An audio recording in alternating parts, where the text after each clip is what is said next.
Sempre muito bom retornar a casa, mesmo que de maneira virtual, mas com os corações aqui, ó, borbulhando, né?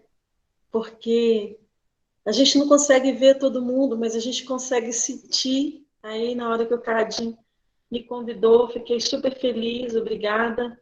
E nós vamos trabalhar um tema muito atual, muito sensível e muito bacana, porque é um tema que todo mundo conhece muito bem. E foi bacana quando nós estávamos construindo, né, a chamada do tema, e nós ficamos assim, com um pouco de receio de melindrar os corações. E aí eu conversei com o Cadinho e falei assim, Cadinho, a gente precisa tomar cuidado, porque a gente precisa usar frases da espiritualidade.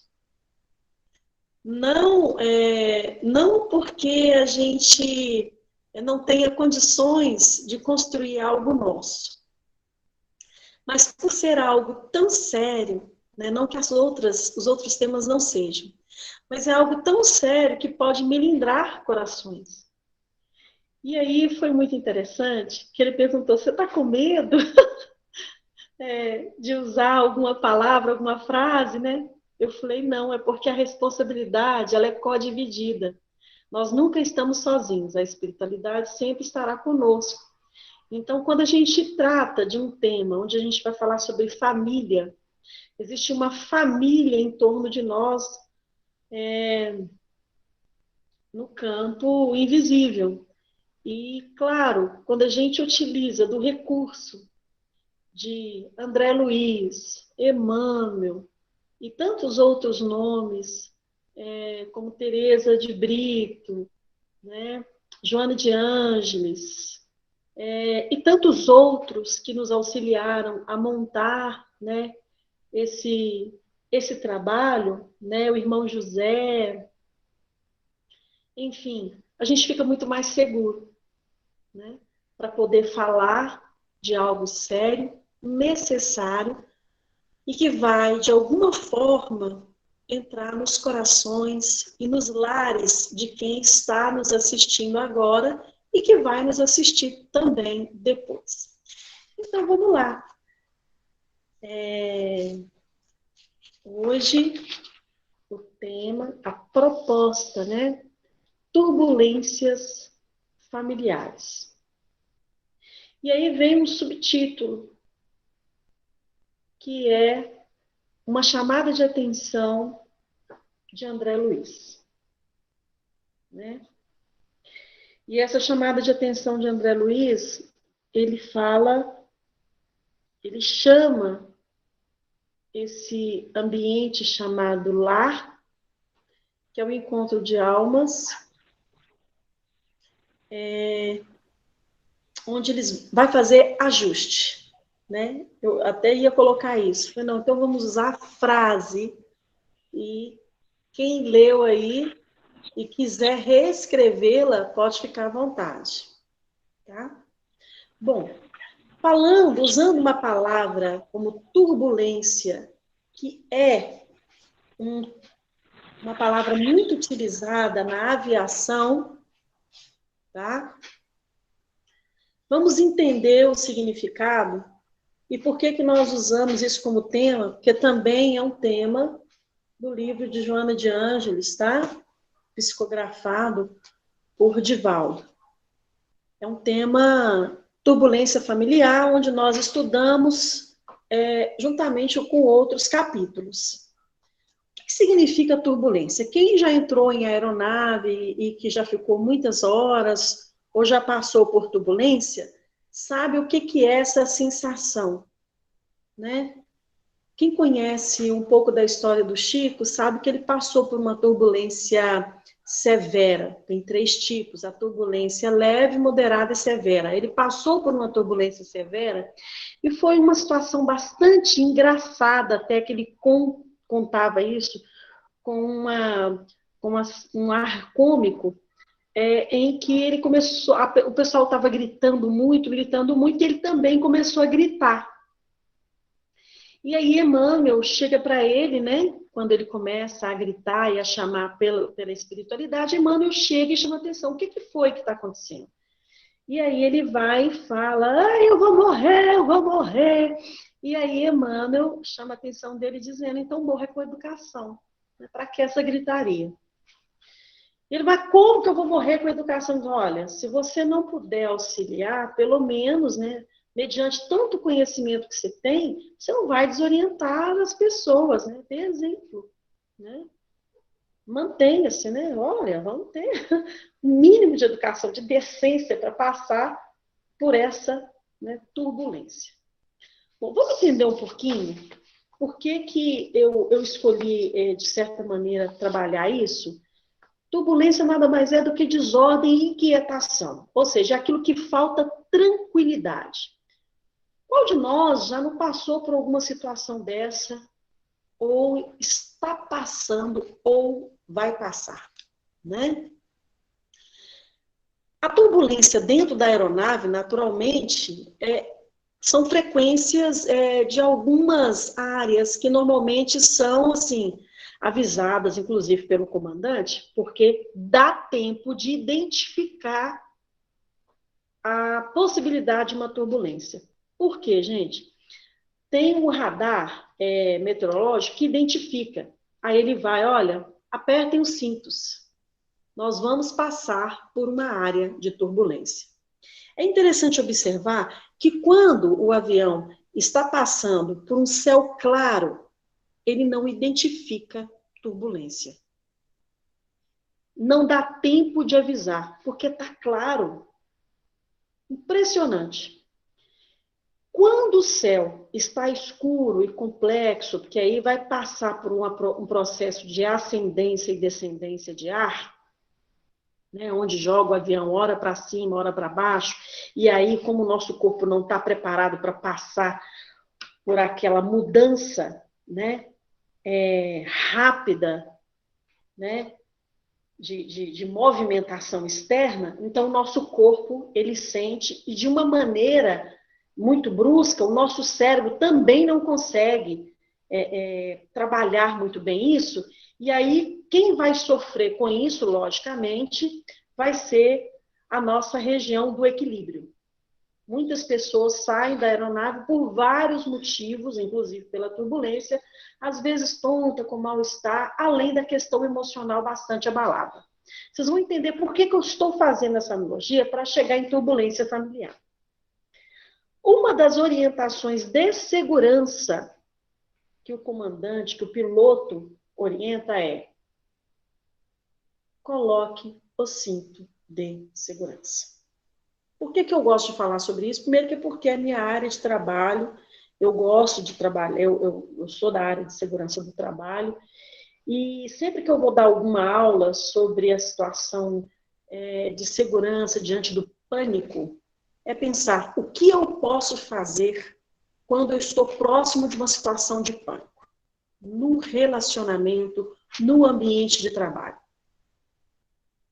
O que eu posso fazer para prevenir, para evitar que aquela situação piore? Primeira coisa que a gente tem que entender é que turbulência não faz avião cair. Gente, eu pesquisei sobre isso para vocês terem uma ideia.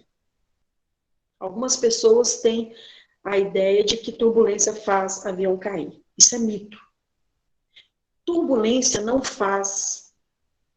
provoca destruição de família, mas pode levar a crimes severos. Assim como pode levar a situações de acidentes severos dentro da aeronave. Pra vocês terem uma ideia. Pode ser uma simples água do copo que começou a pular, ou alguma coisa que caiu da bandeja, ou uma pessoa que estava andando no corredor, ou seja, não estava com o cinto de segurança, e aí ele rolou, caiu, bateu com a cabeça e teve traumatismo craniano. Então, piorando bem a situação, entendeu? Mas a aeronave cair por causa de uma turbulência, seja leve, moderada ou severa, não vai cair. Tudo bem. Então, eu já falei da aeronave e agora eu vou trazer essa ideia para dentro do ambiente do lar. Vamos lá? Então, muito bem. Família passando por uma zona de turbulência. É necessário flexibilização. Teste de resistência e flexibilização. Por que isso? Quando nós estamos passando por dificuldades severas e criada, na maioria das vezes, por nossas condutas, vindas por pensamentos, sentimentos, falas inadequadas, maneiras de ver, de ouvir, na maioria das vezes, digo e repito, causada por nós, e, portanto, se sai de nós, de alguma forma vai retornar, ação e reação, e a gente não tem ideia se vai acender ou se vai cair, né? Nem sempre nós estaremos preparados para lidar com determinadas situações. E mais ainda, nós às vezes estamos tão desequilibrados internamente que não nos apercebemos do quanto, às vezes, nós e os outros estamos sobrecarregando os nossos lares, as nossas relações. Quando o Espírito Irmão José fala para a gente que o lar é abençoado, cadinho, onde tanto se retemperam para as alegrias imperecíveis da vida superior. Ele está dizendo que quando a gente está aqui, nós estamos forjando o nosso espírito. Por quê? Ele pega a orientação, e André Luiz também usa isso. O que significa cadinho? Alguns já sabem, estávamos conversando hoje, o cadinho. Ó. Cadinho é um vaso feito de um material altamente resistente, tipo refratário, feito de ferro ou platina ou prata, em formato de cone, que serve para fundir materiais como minerais, de um modo geral.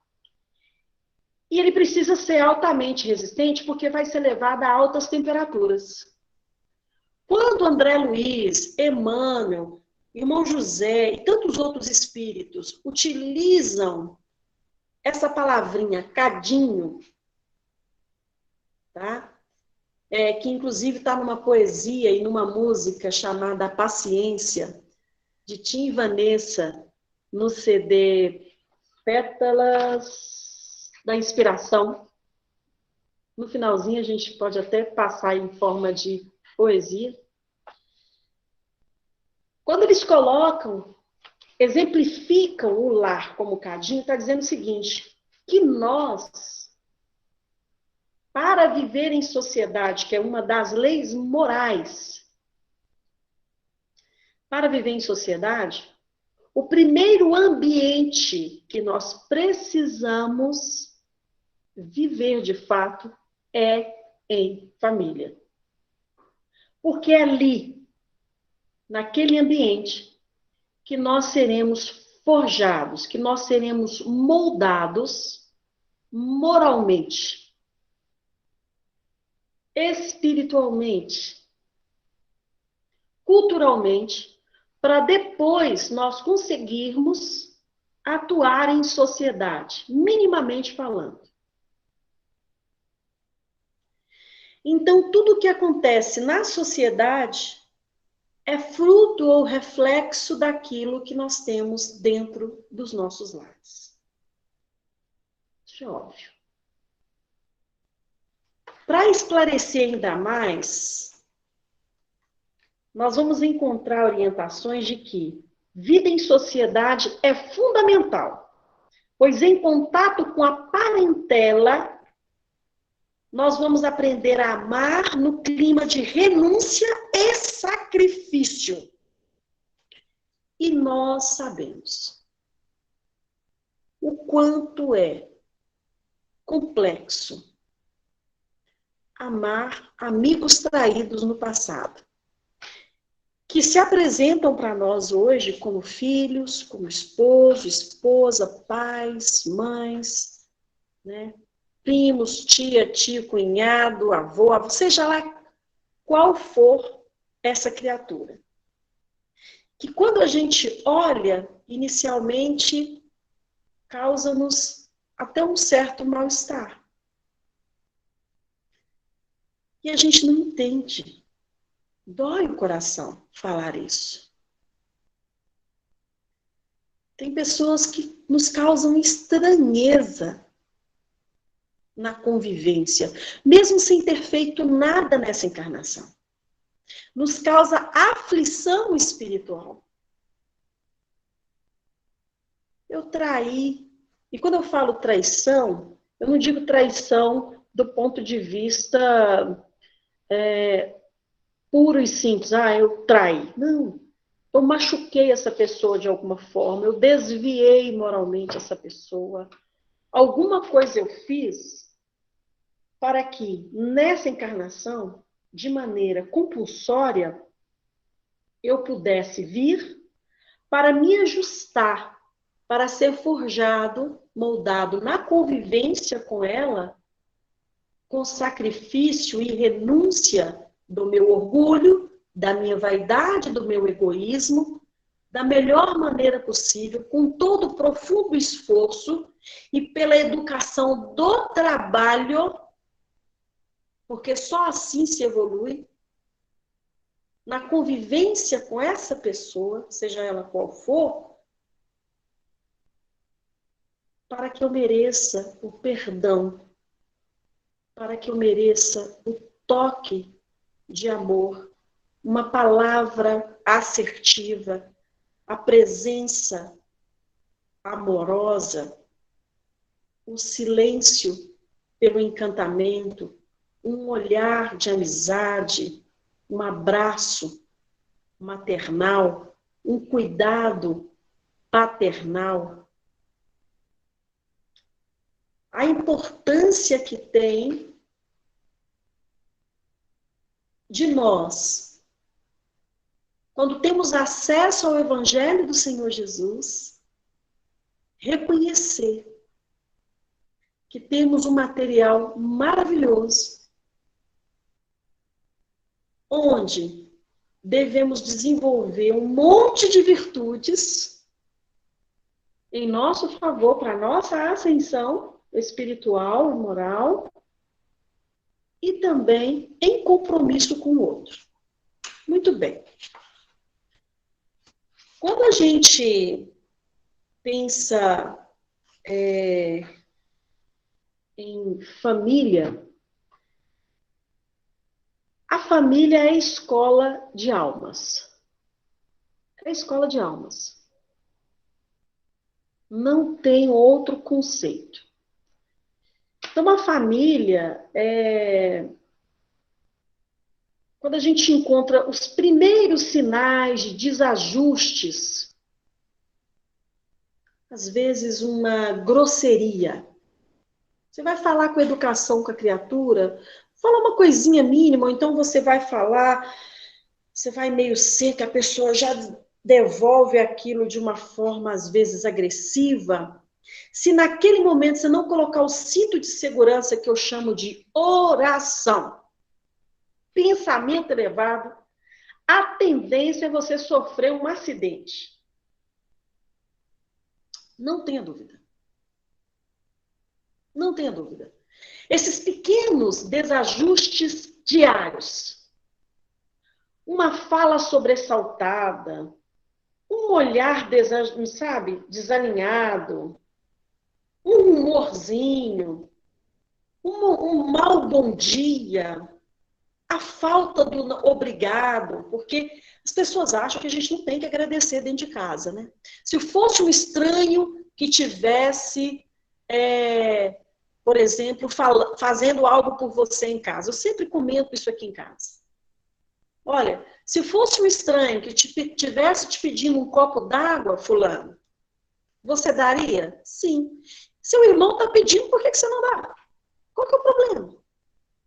Por que é tão difícil fazer um favor uma caridade, algo tão simples para o teu irmão.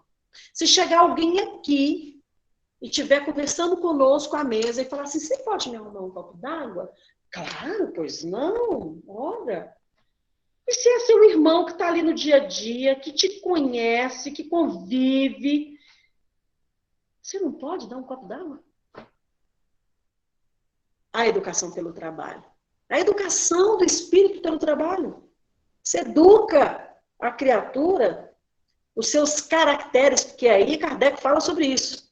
Educação é isso. Educar caractere, né, do indivíduo, dia após dia. Não é de uma hora para outra. Não.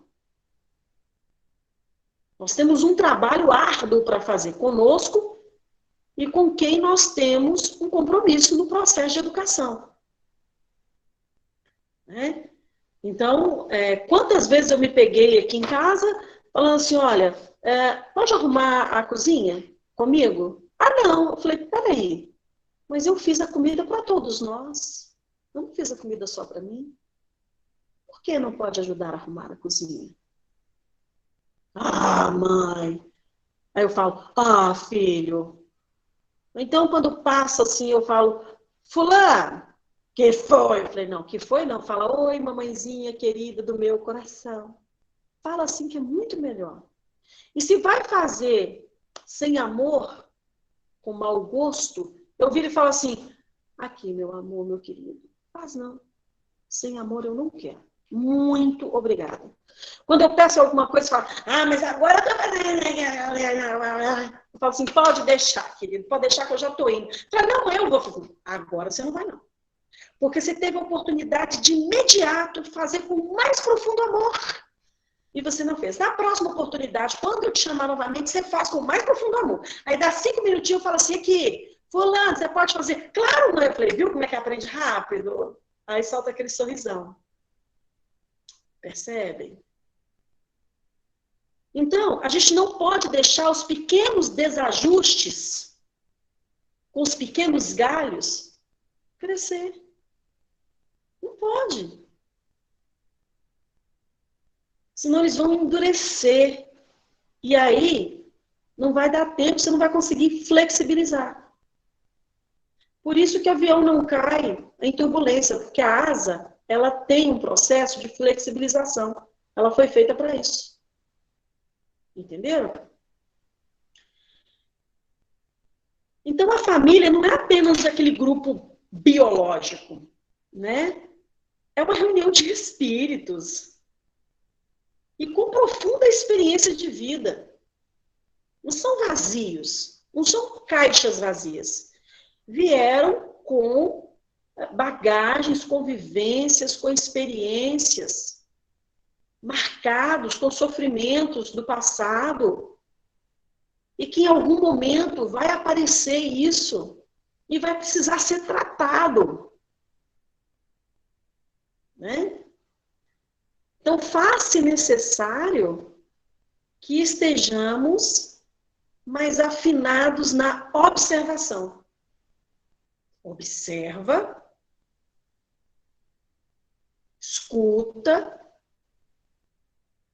e fala. Fala com amor e escuta com paciência. Falar com amor e escutar com paciência. Estar apresentando para todos. É compreensível, né? Que numa convivência familiar surjam, assim, descontentamentos. Claro, gente, nós vamos ter descontentamento, né? Dentro da vida conjugal, da mãe com o filho, do filho com a mãe, o filho que acha que a mãe é chata. Se ela tá certa, se ela tá educando, toda mãe é chata. Mãe que não é chata é mãe que não preocupa, é mãe que não tá nem aí. Entendeu? Se a mãe é chata, ela é boa demais da conta. Entendeu? Então, assim, o pai, que é aquele pai que é mais bravinho, ele é ótimo. Entendeu? E o filho que dá trabalho é o filho que traz crescimento para pai. e mãe, entenderam? Então, a gente precisa compreender que está tudo no seu devido lugar. Então, descontentamento insignificante, né, que não vai causar grandes problemas, eles devem ser respeitados. Devem ser respeitados.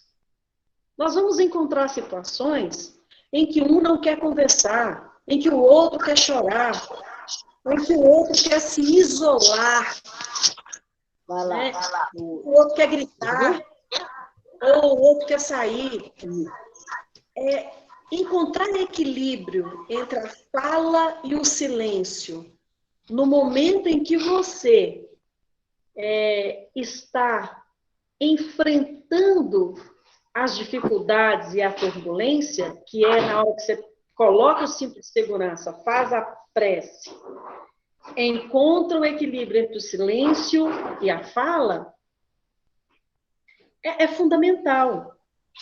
São os cuidados que a gente precisa ter, são ferramentas diante desses fenômenos que a gente chama de fenômenos transitórios, passageiros, decorrentes das relações interpessoais. Então, você não vai encontrar isso só dentro da família. Você vai encontrar isso no ambiente de trabalho, no trânsito, você vai encontrar isso dentro da casa espírita, em qualquer ambiente, com seu vizinho, numa festa, né?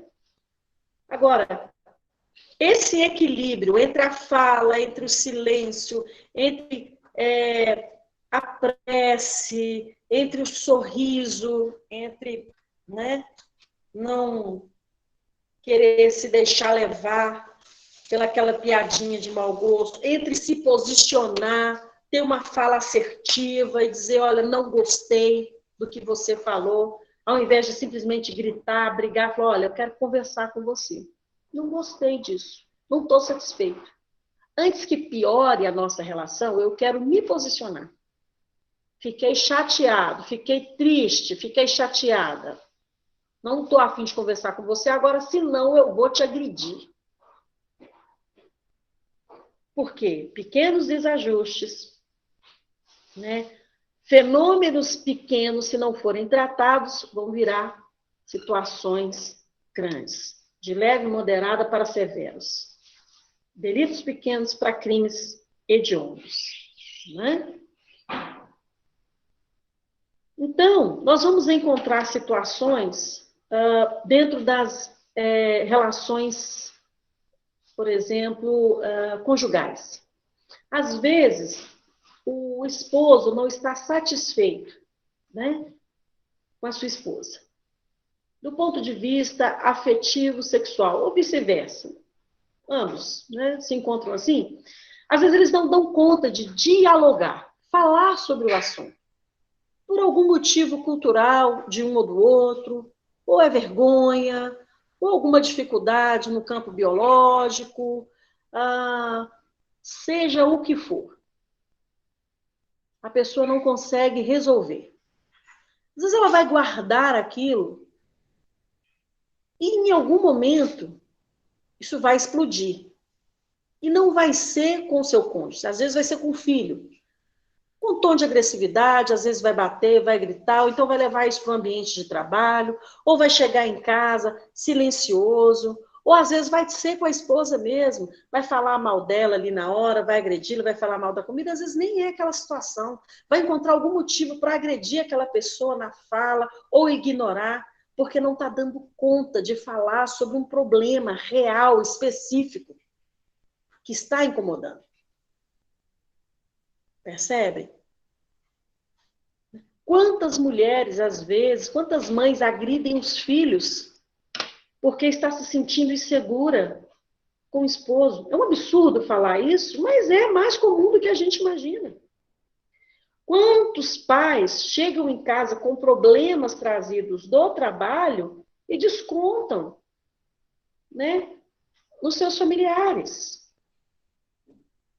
Quantos filhos estão passando por problemas da escola, ou dos seus amigos, ou da namorada, ou do namorado, e não querem se abrir, ou problemas de questões sexuais, ou problemas emocionais, e os pais não têm acesso, porque não estão observando, porque o radar não está funcionando, porque o céu está limpo, né? Porque a gente olha e fala, não, está tudo bem, está tudo sob controle. Porque só quando a coisa está muito feia que a gente fala, opa, ó, tem alguma coisa acontecendo, o céu está limpo. Não deu para perceber.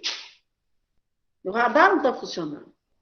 Quando nós estamos em vigilância, a gente percebe pelo olhar do filho, pela condição em que ele se encontra, como é que ele está falando, se o marido está mais calado, se não está, se a esposa está mais agressiva, se ela não está, se ela está comendo muito, se está comendo pouco, se ela está ficando mais no WhatsApp.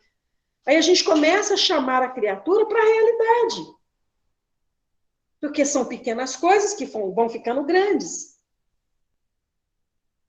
E aí, está na hora de colocar o cinto de segurança. Vamos fazer uma prece, vamos aplicar um passe, vamos ficar em silêncio, vamos chamar para uma conversa. Ou outros recursos que cada família vai identificando, porque cada família tem seu mito, tem sua forma funcional, né, de acontecer, de resolver as coisas. Tá dando para vocês entenderem? Se alguém quiser fazer algum comentário escrito, pode ficar à vontade que eu consigo, às vezes, captar, né, gente? Muitas pessoas falam que quando as dificuldades de cunho financeiro entram dentro do lar, o amor, né? Dificuldade financeira entra dentro da porta, o amor sai pela janela, né? Nós devemos ficar atentos a isso, tá? Devemos ficar atentos, especialmente no momento em que nós estamos vivendo. Estamos muito mais próximos do que nunca dos nossos familiares. Se a família é a escola da alma, agora nós estamos vivendo num momento intensivo. É um intensivão. Tá? No livro Vereda Familiar, de Teresa de Brito, ela fala que família é o núcleo de libertação e de aprendizagem para as almas. Olha que belíssimo, né? Núcleo de libertação e de aprendizagem para as almas. Emmanuel fala, lá no livro Vida e Sexo, que família tem a importante função educadora e regenerativa para cada indivíduo. Então, retornando, família tem a importante função educadora e regenerativa para cada indivíduo. Então, a pessoa vira e fala assim, eu quero morar sozinho. Né? O jovem, às vezes, está meio revoltado aí com os pais. Gente, eu entendo. Não é fácil, não. Eu saí da adolescência, não tem nem um mês. Eu sei como é que é isso. É difícil mesmo. Morar com pai e com mãe não é fácil. Como eu disse, pai e mãe são duas criaturas muito difíceis. São chatas, são complexas. Mas eles amam os filhos. Eles pesam a mão do processo educacional porque amam. Se deixa muito livre, é falta de amor. Não pode, tem que pegar mesmo. Né? Então, quando nós entendemos esses desajustes, essas fragilidades psicológicas dentro da família, significa que está acontecendo o quê? São brechas, são pequenas brechas morais para os crimes mais graves. Aí a gente vai entender que essas coisas mais graves pode ser o quê? Marisa, o que você fala? Que pode ser coisas mais graves dentro da família, né? É a filha que às vezes vai namorar e não tem apoio do pai e da mãe e tem uma gravidez indesejada e caminha para o abortamento. É um filho ou uma filha que está passando por um processo emocional severo e ao invés de encontrar carinho e amparo nos pais, vai procurar em outras pessoas e entra no mundo das drogas. Lícita ou ilícita, não interessa. Ou então entra na promiscuidade, no mundo do crime, seja lá qual for. É a mulher que não tem amparo no colo do seu esposo e vai querer buscar em outro colo. É o esposo que também não encontra, né, amparo. Não estou justificando, mas abriu brecha, não vigiou, não fez a prece, não conversou, não tratou na base. Aí é pânico. E normalmente, quando nós estamos em pânico, nós não oxigenamos o quê? O nosso cérebro. Não pensamos. E a gente começa a fazer o quê? Um monte de coisas inadequadas. A misericórdia de Deus é magnífica, porque Ele manda um monte de espíritos iluminados para nos auxiliar. Mas será que a gente está atento para ouvi-los? Porque começa, então, a acontecer, quando esses primeiros conflitos no relacionamento doméstico começa a crescer, diminui o que? A confiança. Diminui a confiança nas relações, né?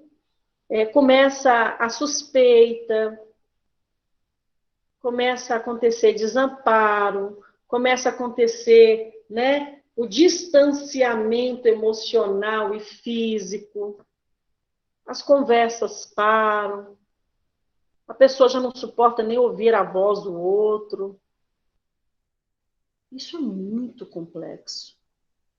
Quer dizer, se na outra encarnação eu deixei uma dívida, como André Luiz fala, porque são espíritos endividados que estão agora reencontrando. Lá, arcadinho, onde tem espíritos endividados. Eu vou criar mais dívida ainda. Né? Então, no lar, não existem temas inabordáveis. Tudo eu posso conversar dentro do lar.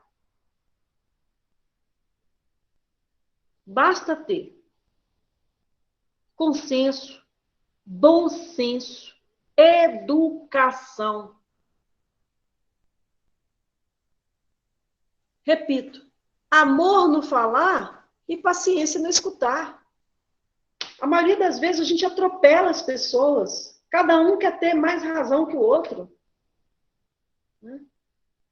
A convivência está tão intensa, está tão ali, tão próxima, que a gente não percebe, que a gente não está dando tempo para o outro falar.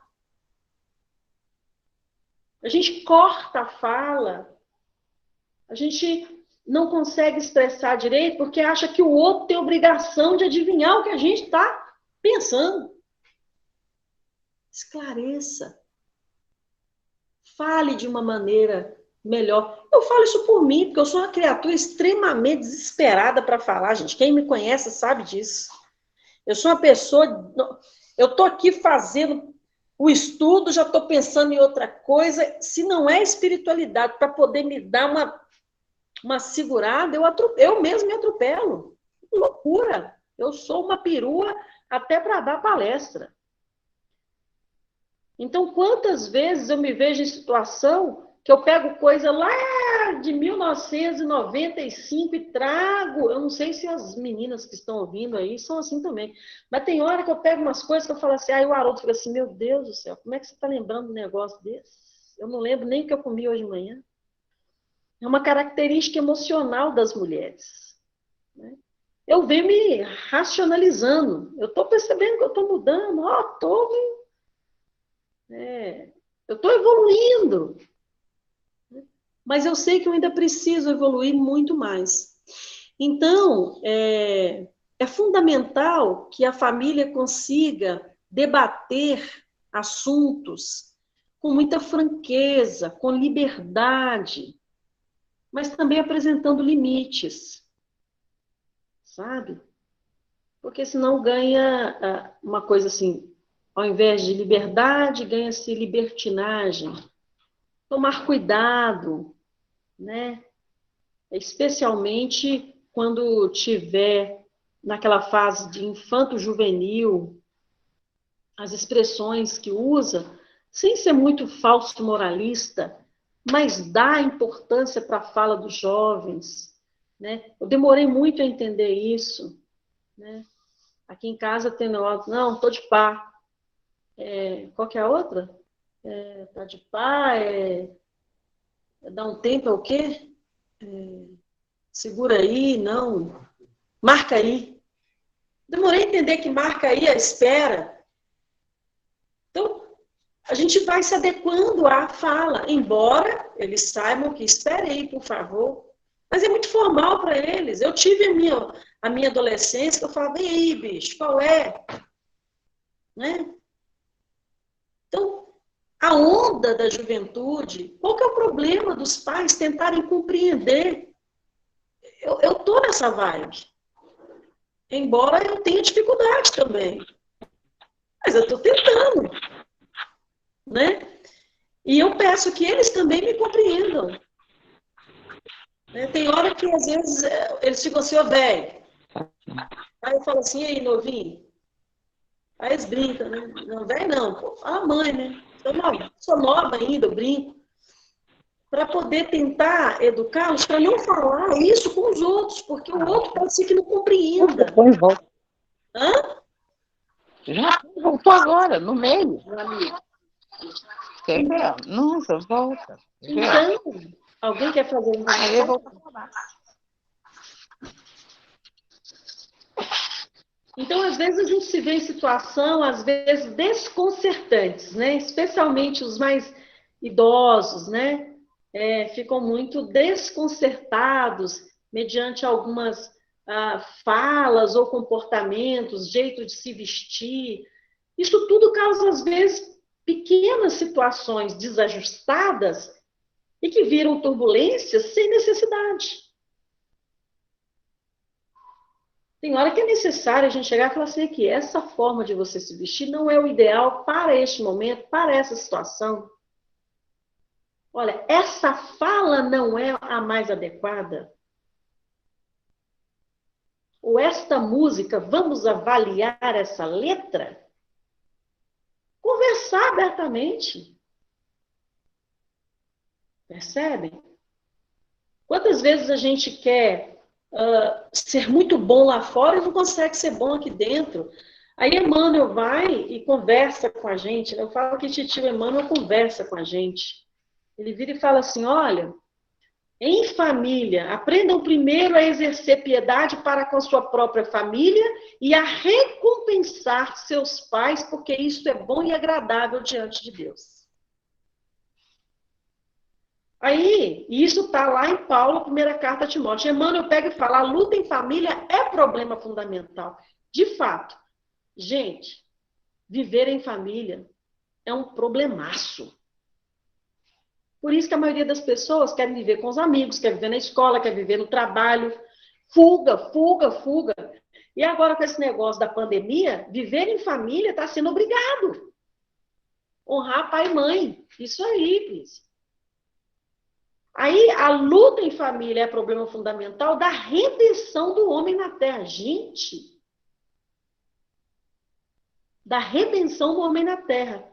Então, como que nós seremos benfeitores, ele fala, para 100, se para 5 nós não temos a capacidade de sermos?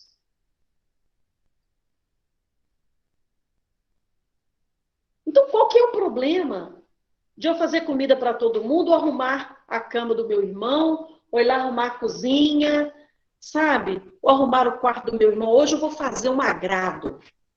Ou arrumar a cama da minha mãe. Qual é o problema de fazer isso? Não, mas eu não dormi nesse quarto, eu não dormi nessa cama, eu não sujei esse copo. Peraí, gente. Né? O meu filho brinca comigo, menor, porque às vezes ele chega todo suado da rua e ele vem para me abraçar. Olha o teste que ele faz comigo. E eu, quando ele vem para me abraçar, aquele suor todo molhado, eu falo, vai tomar banho tremendo. né? Que eu sou a dona bactéria. Sempre fui assim, vai tomar banho primeiro. Ele falou assim, coisa feia, hein, mãe? Na hora de ir fazer caridade na rua, você abraça lá os mendigos da rua, você entrega lá a cesta básica, beija a mão de todo mundo, você não tem nojo de ninguém. Aí eu chego aqui, venho da rua todo suado e você não quer me abraçar. Aí eu olho assim para ele e falo assim, gente, olha o teste que esse menino está fazendo comigo. Eu falo assim, olha aqui, eu sou sua mãe, estou te ensinando higiene, tá bom? Gente, né? É interessante, mas eu tenho uma consciência do que eu estou fazendo, do que eu estou falando. E eu viro para ele e falo assim, e você? Teria coragem de fazer o que eu faço? De ir lá e abraçar aquele estranho que está meses sem tomar banho? Aí já olha assim. Claro que é uma brincadeira. De repente eu falei assim, olha, se você estivesse sangrando, eu te pegaria aqui, né, se você te caísse no chão. É uma situação que vai tomar seu banho. Pronto, acabou. Não nego o amor, mas eu preciso educar. Me sair bem, eu acho, né, gente? Então tá, eu vi que alguém riu aí. Então, o apóstolo lhe aconselha o exercício da piedade no centro das atividades domésticas. Nós precisamos ter piedade dentro do lar, exercer piedade. Gente, eu sei que é difícil. Eu não tenho conta de ter piedade nem comigo. Como eu sou chata. Eu sou muito difícil. Aqui, meu esposo está assistindo meu estudo no celular dele. Olha que bonitinho. Então, é necessário muita coragem. É necessário muita coragem para poder enfrentar turbulência, sair dela, sabe, com decência e dizer assim, olha, eu dei conta. Eu dei conta de superar. Porque quando os alicerces da família começarem a ser abalados, nós precisamos de avaliar a maturidade espiritual que cada um tem, cada um indivíduo tem. Para a gente ver qual que é o limite, o que cada um tem para poder realmente contribuir naquele momento. Porque às vezes a gente está pedindo demais de determinada pessoa dentro do grupo familiar. Isso é exercício de piedade. Às vezes a pessoa está num pânico muito grande e ela só precisa do abraço. Só do abraço, só do afago. Ele não vai ter condições de conversar. Ele está realmente em pânico. O outro tem condição de fazer uma prece, o outro tem condição de silenciar, o outro de pegar um copo d'água. Né? Então, nós temos o dever de dar uma pausa de distanciamento, às vezes até físico e emocional, para não gerar atrito, para recuperar o fôlego, a alegria, a paz dentro do lar. E eu estou falando isso aqui, minha família está circulando, ouvindo, ó, faz assim com a cabeça. Então, é piedade conosco e com os nossos. A família é o limite. Isso aí. Cada um tem. Obrigada pela contribuição. Então, a família precisa seguir com harmonia para que a sociedade também cresça com harmonia. Requer trabalho. É muito trabalho. Mas tem que começar aqui dentro da gente, dentro do ambiente, para depois ir lá para fora. Fácil? Não é. Não é. Quando eu comentei com o Átila que eu ia falar sobre esse assunto, ele olhou assim para mim de lado: você vai falar sobre turbulência familiar? Eu falei assim: vou.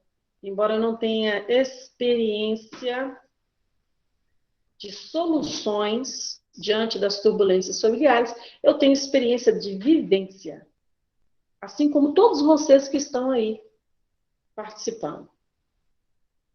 Claro que a gente já viveu experiências de algumas soluções, mas quando a gente olha para a experiência de Jesus Cristo, que é o Cristo, o governador da terra, ele conseguia solucionar e ainda consegue,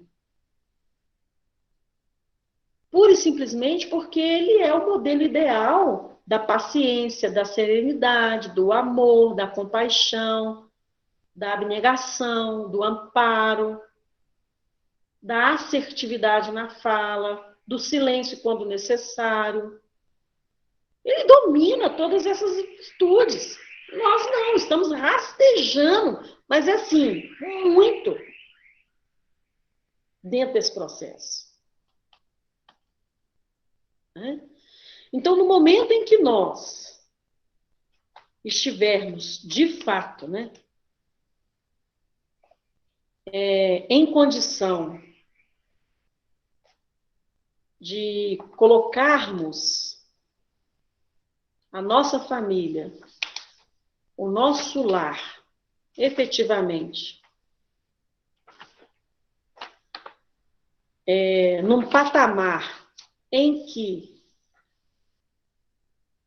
o desempenho de cada um de nós, o papel de cada um de nós, seja de lar que acolhe. Quando a gente pensa lar que acolhe, que ampara, é como chegar cansado de um dia de trabalho e alguém chega e diz: olha, eu fiz um alimento gostoso para você, a casa está suave para te receber, o meu coração está aqui à sua disposição. Isso é um lar que acolhe. Se cada um construir esse lar que acolhe para o outro, o que é o ideal, as turbulências de severa vai para moderada. Se cada um se propor a transformar o lar de fato em escola, como Teresa, de Brito fala, como Joana de Ângeles fala, a gente vai ensinar, mas também aprender. Isso. A família é base fundamental. Não deu para ler tudo. Então, eu vou entender que eu tenho condições de ensinar, mas também muito a aprender. Muito a aprender. Independentemente da minha condição de responsabilidade e de autoridade moral dentro do meu lar.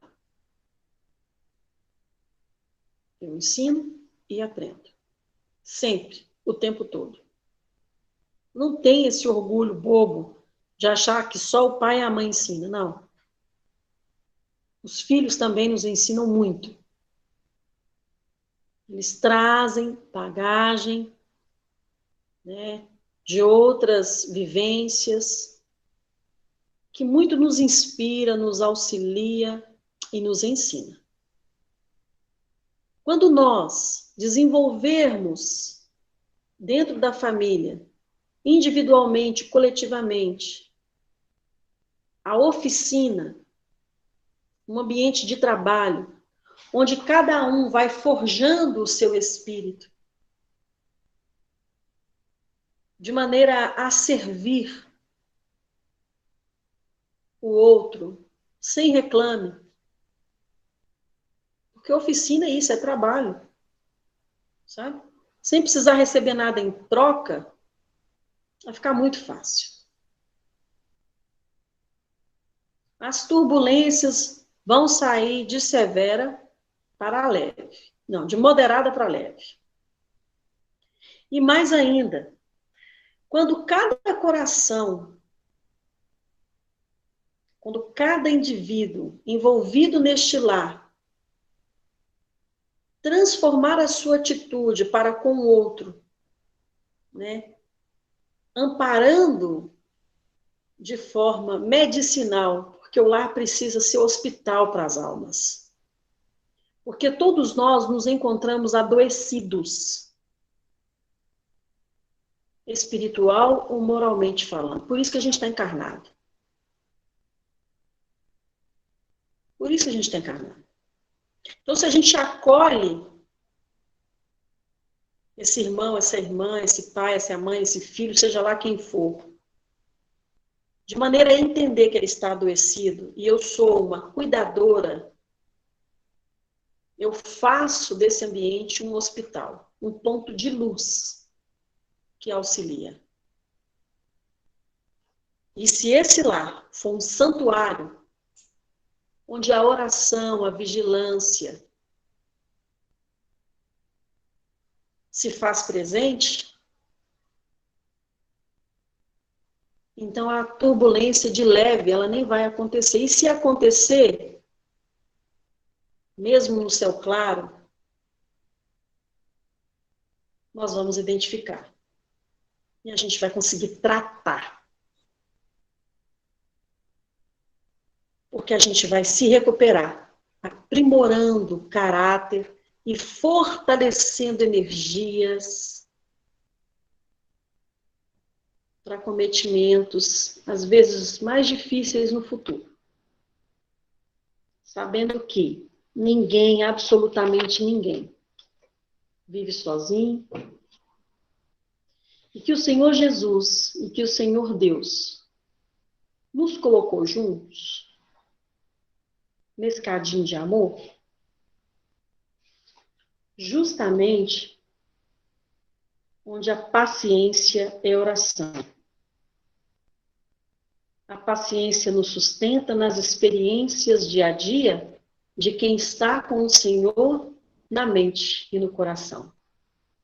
Ela é filha da humildade, virtude que define evolução de quem está com o Senhor na mente e no coração.